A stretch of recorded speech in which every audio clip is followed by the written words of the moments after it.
بسم اللہ الرحمن الرحیم۔ محترم ساتھیوں، السلام علیکم ورحمۃ اللہ۔ امام حسن علیہ السلام کی شہادت دھوکے کے ساتھ ان کو زہر دے کر وقوع پذیر ہوئی۔ اس کے پیچھے کون کون سے عوامل کار فرما تھے اور کون کون سے لوگ شامل تھے؟ خود امام حسن رضی اللہ تعالی عنہ نے ان سے پردہ نہیں اٹھایا، لیکن کچھ حقائق اور کچھ مفروضات ہیں جن کی بنا پر امام حسن علیہ السلام کے قاتلین اور ان کو دھوکے سے زہر دینے والے لوگوں کے نام سامنے آتے ہیں۔ لیکن اس سے بھی بڑھ کر ایک ایسا بدبخت شخص جس نے امام حسن علیہ السلام کے جنازے پر تیر چلائے اور جس کی وجہ سے امام حسن علیہ السلام کے لاشۂ مبارک سے خون جاری ہو گیا، وہ بدبخت شخص کوئی اور نہیں بلکہ امام حسن رضی اللہ تعالی عنہ کی شخصیت، ان کی قدر و منزلت اور ان کے درجات کسی سے منفی نہیں۔ نبی کریم صلی اللہ علیہ وآلہ وسلم نے کئی مقامات پر امام حسن اور امام حسین علیہ السلام کو جنتی نوجوانوں کا سردار قرار دیا،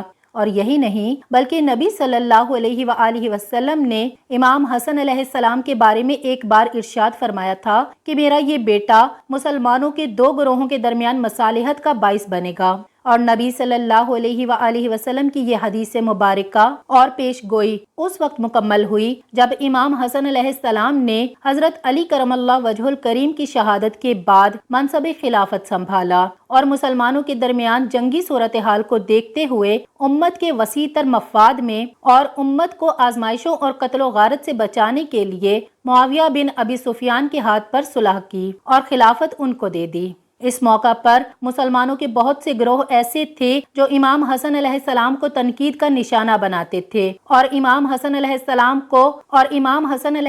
کو مذل مومنین یعنی مومنوں کو ذلیل کرنے والے کا خطاب دیتے تھے، جبکہ امام حسن علیہ السلام فرماتے تھے کہ میں تو عز المومنین یعنی مومنین کو عزت دینے والا ہوں، کیونکہ میں نے ایسے موقع پر مسلمانوں کے دو گروہوں کے درمیان مصالحت کروائی کہ جب ان دونوں کی گردنیں ایک دوسرے کی تلواروں کی نوک پر تھیں۔ اور امام حسن علیہ السلام کی یہ بات کسی حد تک درست بھی تھی، کیونکہ امام حسن علیہ السلام کے بہت سے سپہ سالاروں اور سپاہیوں کو معاویہ بن ابی سفیان نے دولت اور اقتدار کی لالچ کے ساتھ اپنی طرف کر لیا تھا، اور وہ امام حسن علیہ السلام کی طرف سے معاویہ بن ابی سفیان کے ساتھ جنگ کرنا نہیں چاہتے تھے۔ چنانچہ امام حسن علیہ السلام نے اس مصلحت کے تحت صلح اختیار کی۔ جب امام حسن علیہ السلام کو زہر دیا گیا تو امام حسن علیہ السلام نے اپنے بھائی امام حسین علیہ السلام کو طلب فرمایا اور ان کو وصیت کی۔ چونکہ امام حسن علیہ السلام کی حالت بہت شدید خراب ہو چکی تھی،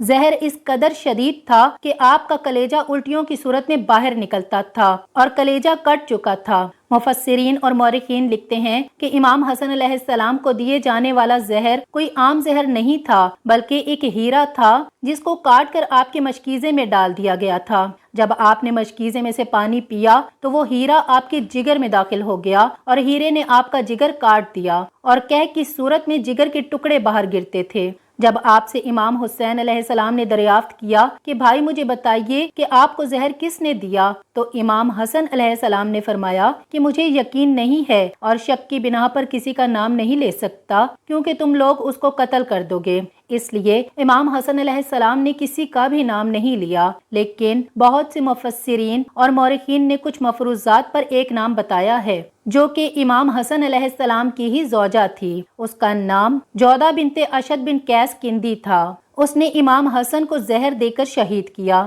یہ حضرت ابو بکر کی بہن کی بیٹی یعنی بھانجی تھی، نیز اشد بن قیس کندی رشتہ میں ابو بکر کے بہنوئی لگتے ہیں۔ ان سے متولد ہونے والی اولاد دو بیٹے ہیں جن کا نام اسماعیل اور یعقوب تھا۔ روایات میں آتا ہے کہ معاویہ بن ابی سفیان نے اس عورت کو لالچ دیا تھا کہ اگر تم امام حسن علیہ السلام کو زہر دے کر انہیں شہید کرنے میں کامیاب ہو جاتی ہو تو میں تمہیں دولت کثیر دوں گا اور اپنے بیٹے یزید سے تمہارا نکاح بھی کر دوں گا۔ اور معاویہ بن ابی سفیان نے اس کے پاس 20,000 درہم بھی بھجوائے، اور جب اس نے امام حسن علیہ السلام کو زہر دے کر شہید کر دیا تو پھر اس نے معاویہ بن ابی سفیان سے اس کے بیٹے یزید کے ساتھ نکاح کروانے کی شرط کو پورا کرنے کا کہا، لیکن معاویہ بن ابی سفیان نے اس سے انکار کر دیا۔ امام حسن علیہ السلام نے اپنے بھائی امام حسین سے وصیت کی تھی کہ مجھے میرے نانا امام الانبیاء نبی صلی اللہ علیہ وآلہ وسلم کے پہلو میں دفن کرنا، لیکن اگر مروان بن حکم اس معاملے میں رکاوٹ بنا تو پھر مجھے عام مسلمانوں کے قبرستان میں ہی دفن کر دینا۔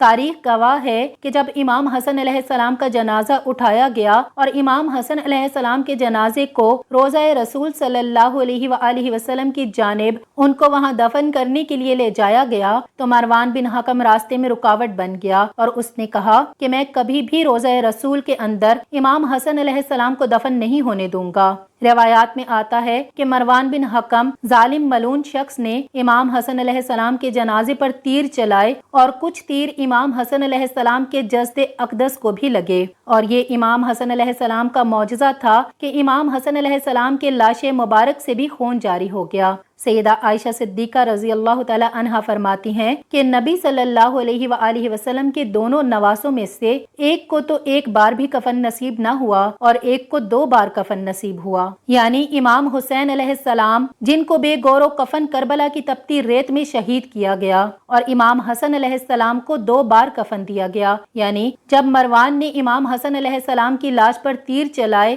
تو خون کی وجہ سے امام حسن علیہ السلام کی میت کو ایک اور کفن دے دیا گیا، پھر امام حسن علیہ السلام کی میت کو عام مسلمانوں کے قبرستان میں دفن کر دیا گیا۔ امام حسن علیہ السلام خود مسلمانوں کے خلیفہ مقرر نہیں ہوئے تھے، بلکہ جب حضرت علی رضی اللہ تعالی عنہ سے عرض کی گئی کہ آپ اپنی جانشینی امام حسن علیہ السلام کو سونپ دیں تو حضرت علی رضی اللہ تعالی عنہ نے ارشاد فرمایا کہ نہیں، میں نے نبی کریم صلی اللہ علیہ وآلہ وسلم سے سن رکھا ہے کہ میری نبوت کے بعد خلافت قائم ہوگی اور خلافت کے بعد ملوکیت قائم ہوگی، اور اگر میں اپنے بیٹے کو جانشین مقرر کر دوں گا تو یہ ملوکیت کے زمرے میں آئے گا، لہٰذا میں اپنے بیٹے کو خلیفہ مقرر نہیں کرتا، لیکن تمہیں اس بات کا حکم بھی نہیں دیتا کہ تم اس کی بیعت نہ کرو۔ اگر اس کے نام پر عام مسلمان راضی ہو جائیں تو میرے بیٹے امام حسن علیہ السلام کو خلیفہ چن لینا۔ چنانچہ حضرت علی رضی اللہ تعالی عنہ کی شہادت کے بعد مسلمانوں نے امام حسن علیہ السلام کو خلیفہ چن لیا، اور امام حسن علیہ السلام نے مسلمانوں کو خون ریزی اور جنگ سے بچانے کے لیے اقتدار اور خلافت معاویہ بن ابی سفیان کے سپرد کر دی،